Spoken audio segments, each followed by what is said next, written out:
Parliament Speaker Kevin McCarthy while trying to neutralize demands of extreme conservatives who demand aggressive spending cuts in the Assembly.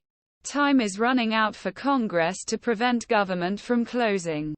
When ArrowRight Deputies return on Tuesday, both House of Representatives and Senate will try different tactics to fund government after rapidly approaching period has passed.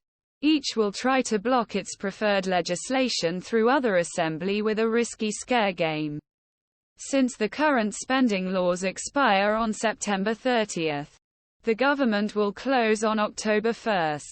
12.01. Without any action. The GOP majority in the House of Representatives failed several times last week to reach a consensus on a short-term financing bill known as the ongoing solution. The majority of the conference says they want to prevent closure. But a small group of extreme right-wing members who oppose short-term extension blocked this option. Therefore, Republicans will try to pass some separate draft laws that will finance the government for the entire fiscal year. The Senate will start working on its short-term spending bill on Tuesday and aims send it to Parliament by end of week. Hours before closure begins. There will probably be enough votes pass. But only with support of USA. Democrats are the red line for many in the GOP. But far-right rebels in McCarthy's group say increased national debt is a big threat, force government to close for spending cuts. While disturbing financial reality is that there are many of things have brought federal borrowing record levels. Not even open to discussion this week. Conservatives want to withdraw federal discretionary spending to 2022 levels. This means more than $100 billion in cuts from agency budgets each year. This is a huge amount of money.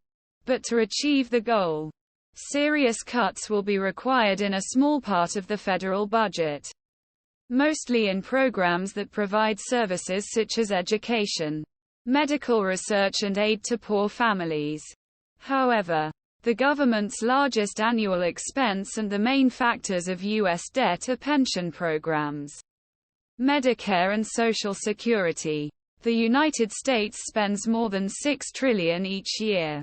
McCarthy's group is knotting on how to cut domestic discretionary spending, which accounts for less than a sixth of the total.